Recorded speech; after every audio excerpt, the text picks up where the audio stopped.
Bonsoir et bienvenue à notre rencontre mensuelle de la MRC des Domaines du Roi. Pour ce mois-ci, c'est la municipalité de Saint-Edwidge qui nous reçoit. Donc, M. Bilodeau, je vous fais office. Bienvenue. Ça fait plaisir de recevoir les membres du conseil de la MRC, particulièrement vous, M. le préfet, et toute l'équipe de la MRC. Bien sûr, vous êtes bien entourés. Enfin, bienvenue à tous les gens. Merci de votre accueil. Venir chez nous à Saint-Edwidge. Merci de votre accueil. C'est toujours un plaisir de passer chez vous. Donc, nous allons ouvrir la rencontre de ce soir. À l'ordre du jour, on va ajouter en 5.5 le dépôt du rapport d'élection. On va retirer le 7.10. On va ajouter le 7.16, approbation du plan stratégique. Ça va compléter les modifications à l'ordre du jour. Est-ce que l'ordre du jour vous convient? Si oui, j'aurais besoin d'une proposition. M. Gibbons, appuyé de M. Chiasson, merci.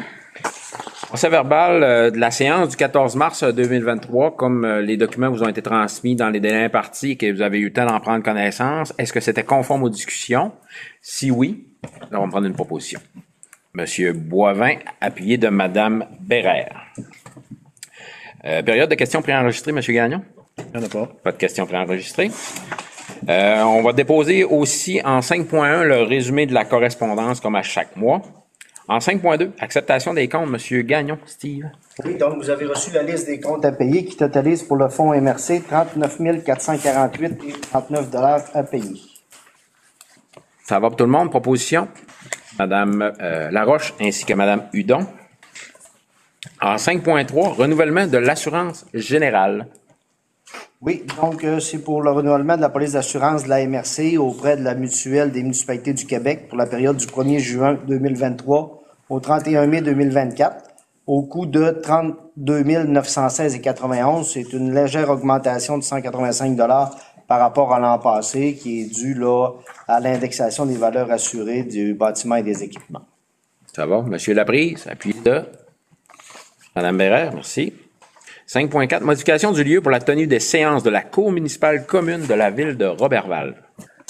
Oui, donc la MRC a conclu avec la ville de Roberval et les municipalités de Chambord, La Gouchette, Saint-André, Saint-François-de-Salle et Saint-Edwidge un règlement là, et une entente pour la Cour municipale soit commune entre les organisations. Dans ce règlement-là, on vient définir le lieu de la Cour municipale qui est dans l'hôtel de ville de Roberval. Cependant, l'hôtel de ville va, à partir du mois d'août, là, subir des rénovations et améliorations majeures. Donc, il y aurait lieu, et ça se fait par résolution, d'adopter une résolution pour désigner un nouveau lieu durant les travaux pour la tenue de la cour municipale, qui sera là la salle Lionel Villeneuve à l'édifice Place des Ursulines.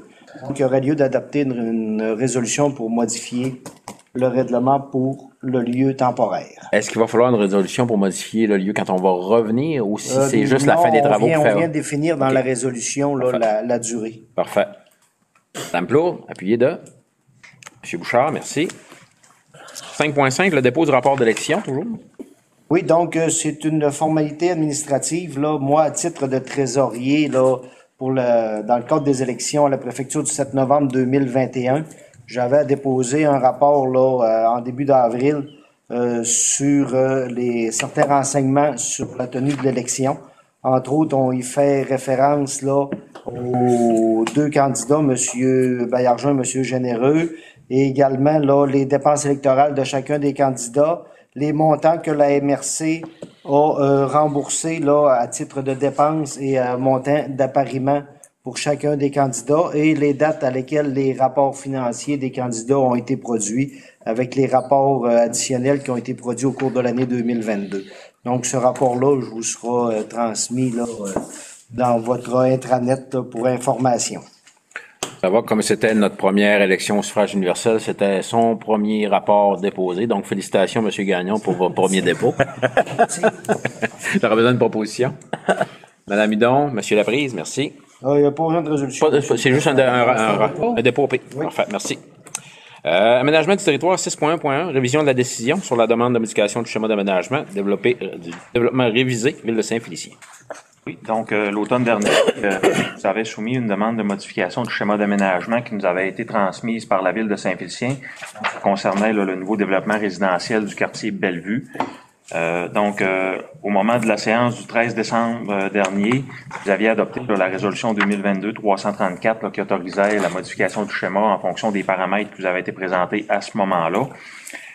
Dans l'intervalle, le 17 mars dernier, on a reçu une demande de la ville qui demandait à ce moment-là de modifier la décision qui avait été rendue, étant donné qu'il y avait des changements qui avaient été apportés au projet qui nous avait été soumis à l'automne 2022. Donc, après différentes rencontres avec la ville de Saint-Félicien, discussions, présentation des modifications. Donc, ce soir, on vous recommande de modifier la décision pour tenir compte des modifications qui ont été apportées par la ville de Saint-Félicien. En fait, là, on modifie un peu le développement qui avait été soumis à l'origine pour intégrer un bassin de rétention des eaux de pluie. Ça a comme impact là, que ça vient quand même toucher le milieu humide qui était préservé dans la demande originale. Par contre, il y a un rapport de biologiste là, qui est en appui au dossier de la ville de Saint-Félicien qui vient mentionner là, que le milieu qui est en place actuellement, donc à l'état actuel, est un milieu là, qui est dégradé, qui a une pression anthropique autour là, qui est quand même